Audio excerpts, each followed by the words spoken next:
tahun ini relatif stabil, namun tetap rawan dengan kenaikan suku bunga The Fed dan juga defisit transaksi berjalan yang diperkirakan meningkat lagi pada tahun ini. Nilai tukar rupiah langsung terpangkas 152 poin pada perdagangan hari pertama 2016 hingga tersungkur di level 13.940 per dolar atau hanya terpaut 60 poin dari level 14.000.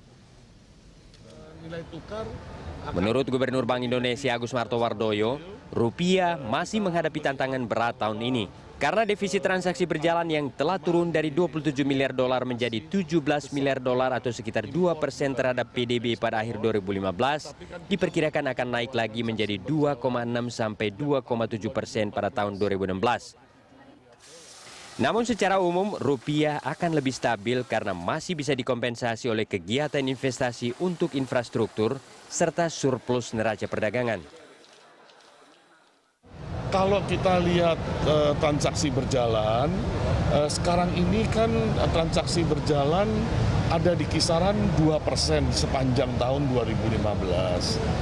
Nanti di tahun 2016 akan terjadi peningkatan menjadi kurang lebih 2,6-2,7% dari GDP. Jadi ada peningkatan. Tapi ini akan didukung oleh peningkatan kegiatan-kegiatan untuk investasi, untuk pembangunan infrastruktur. Jadi memang ada peningkatan transaksi berjalan di tahun 2016, tetapi masih di dalam range atau batasan yang sehat, yaitu antara 2,5 sampai 3%. Meski dihantui pelemahan rupiah dan defisit transaksi berjalan, Presiden Joko Widodo tetap optimistis dengan peningkatan ekonomi Indonesia tahun ini. Karena pemerintah terus melakukan berbagai deregulasi dan percepatan pembangunan infrastruktur.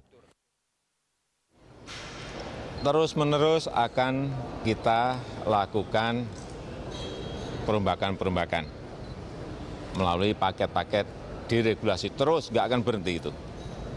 Yang kedua, dengan munculnya revaluasi aset, itu juga akan menambah kekuatan di ekonomi kita. Nanti setelah tax amnesty juga keluar dari DPR, itu juga akan menambah amunisi kita.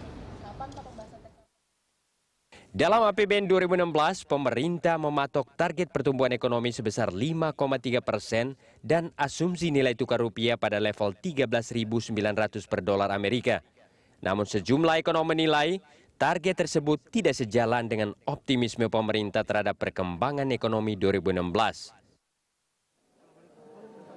Tim Liputan, Berita 1, Jakarta.